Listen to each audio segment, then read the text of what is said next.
Assalamualaikum warahmatullahi wabarakatuh. Selamat pagi anak-anak. Apa kabar semuanya? Semoga kita masih dalam keadaan sehat walafiat. Untuk pertemuan kita hari ini, kita akan membahas tentang unsur, senyawa, dan campuran. Nah, ini masih dalam bab klasifikasi materi ya. Ini lanjutannya. Oke, sebelum kita masuk ke unsur, senyawa, dan campuran, saya mau menanyakan hari ini, semoga kalian bisa mengikuti PJJ kita hari ini. Kemudian semoga kalian hadir semua tepat waktu untuk mengisi absen dan mengikuti PJJ IPA hari ini agar berjalan dengan baik. Ya, sebelum kita masuk ke materi, saya akan memberitahukan tentang tujuan pembelajaran hari ini. Ya, tujuan pembelajaran kita hari ini yaitu yang pertama itu adalah kalian dapat membedakan antara unsur, senyawa, dan campuran. Dan yang kedua itu kalian dapat memberikan contoh dari unsur masing-masing, dari unsur, dari senyawa, dan dari campuran. Kemudian yang terakhir adalah kalian dapat mengaplikasikan pemisahan campuran dalam kehidupan sehari-hari yang biasa kalian lakukan di rumah. Itu adalah tujuan pembelajaran kita hari ini. Selanjutnya itu kita akan melakukan beberapa tampilan. Ada beberapa tampilan yang akan kita lihat seperti berikut ini. Oke, untuk tampilannya bisa kalian lihat di layar kalian, yaitu ada sebuah gambar, yaitu ada gambar apa aja, coba kalian lihat. Ya, yang pertama itu ada gambar Monas dan kubah masjid ya.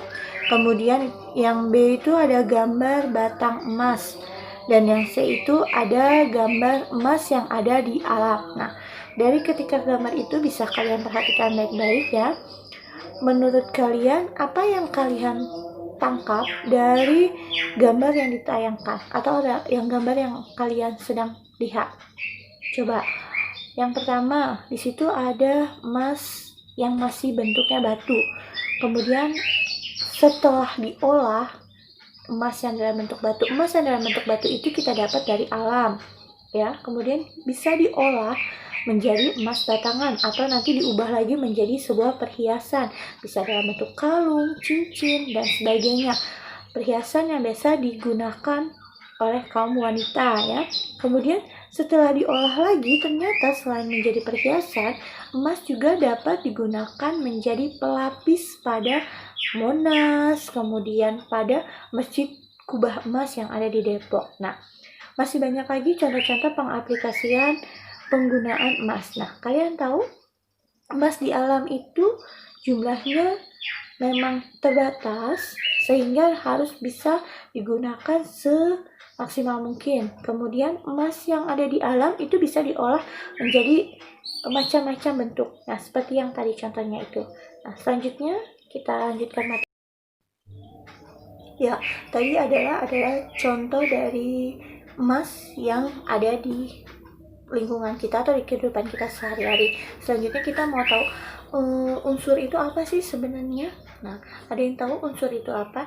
Nah, unsur itu memiliki ciri-ciri seperti dia itu dalam bentuk apa sih sebenarnya. Nah, unsur itu yaitu pertama, unsur itu adalah sebuah molekul atom yang tidak dapat dipisahkan lagi melalui reaksi kimia biasa. Jadi dia nggak bisa dipisahin lagi atau diuraiin lagi menjadi bentuk unsur yang lainnya melalui reaksi kimia biasa. Kemudian kalau nanti itu ada unsur, biasanya terdiri hanya dari satu huruf besar. Ingat, satu huruf besar ya. Jadi kalau ada simbol satu huruf besar itu namanya unsur. Contohnya adalah yang pertama.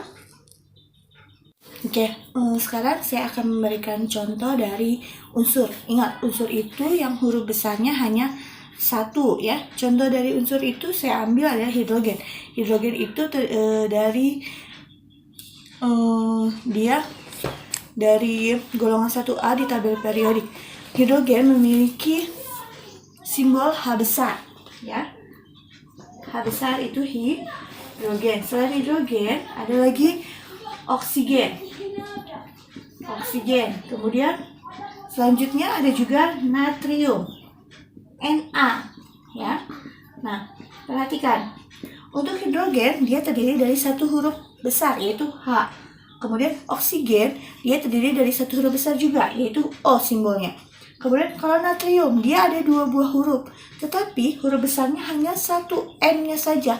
Natrium simbolnya Na, tetapi huruf besarnya hanya N, yaitu yang huruf di depannya saja. Sehingga natrium masih tergolong dalam unsur. Ya, sampai di sini dimengerti?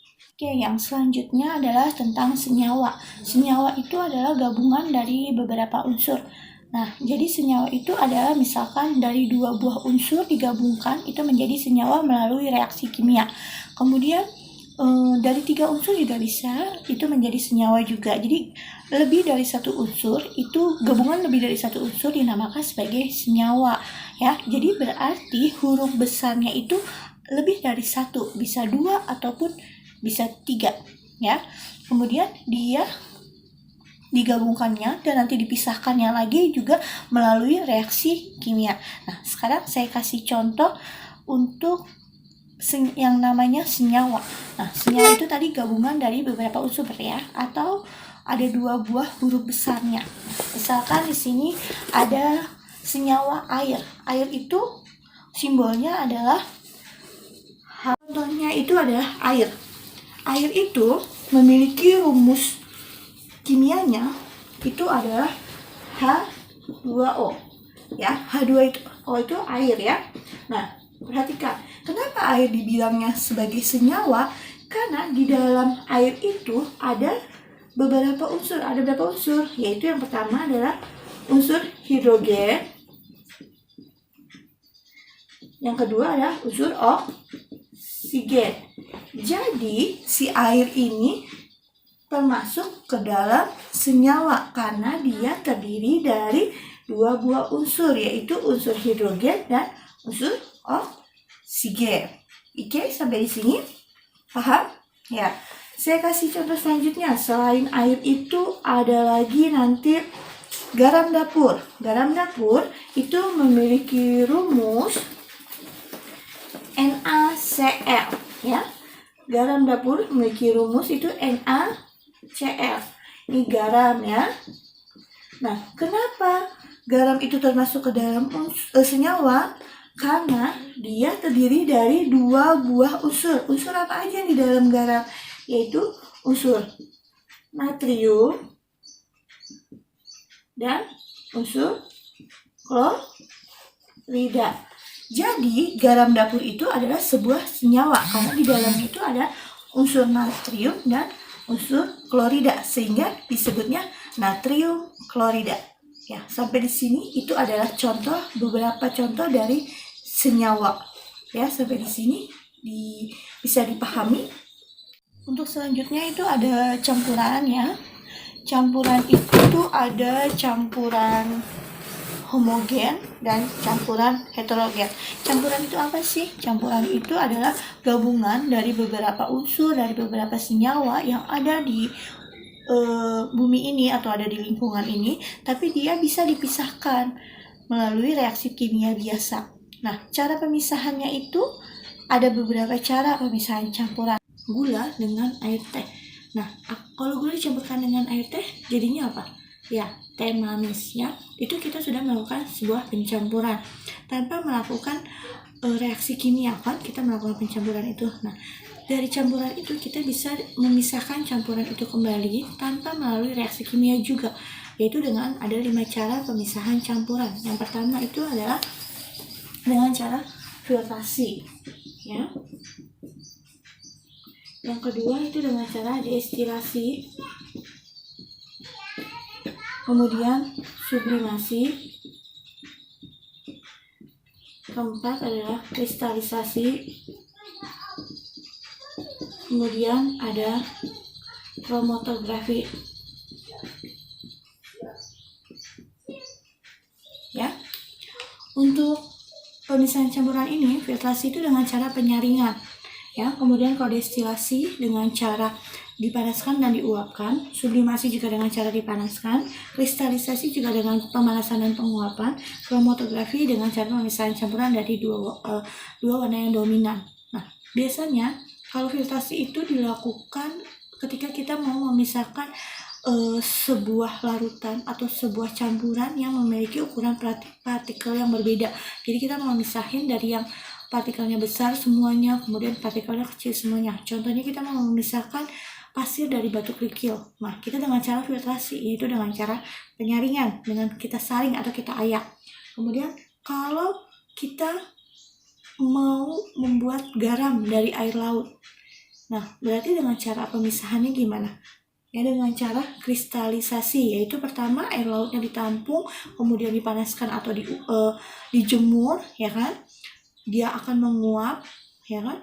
Kemudian endapannya itu membentuk kristal. Nah, itu adalah sebuah garamnya, sehingga disebut pemisahan campuran secara kristalisasi. Nah, kalau misalnya destilasi itu kita mau penyulingan dari air asin itu menjadi air tawar. Itu bagaimana? Dengan cara air asinnya dipanaskan. Nah, uapnya itu, tetesan uapnya itu akan menjadi air tawar. Nah, itu dengan cara destilasi, yaitu penyulingan kembali. Nah, sampai di sini untuk yang campuran. Ada pertanyaan? Ya, semoga campuran sudah paham. Di pertemuan selanjutnya, kita akan membahas tentang campuran homogen dan campuran heterogen. Apa aja contoh-contoh campuran homogen dan apa aja contoh-contoh campuran heterogen. Nah, untuk diakhiri pertemuan kali ini, kalian bisa mengerjakan tugas yang ada di buku paket kalian. Yang kalian kerjakan adalah uji kompetensinya di bab 3, yaitu nomor 3 dan nomor 10 ya. Bisa kalian tulis tabelnya, kemudian kalian kerjakan. Ya, terima kasih untuk pertemuan PJJ IPA hari ini. Untuk pertemuan selanjutnya kita akan membahas tentang campuran homogen dan heterogen. Terima kasih. Wassalamualaikum warahmatullahi wabarakatuh.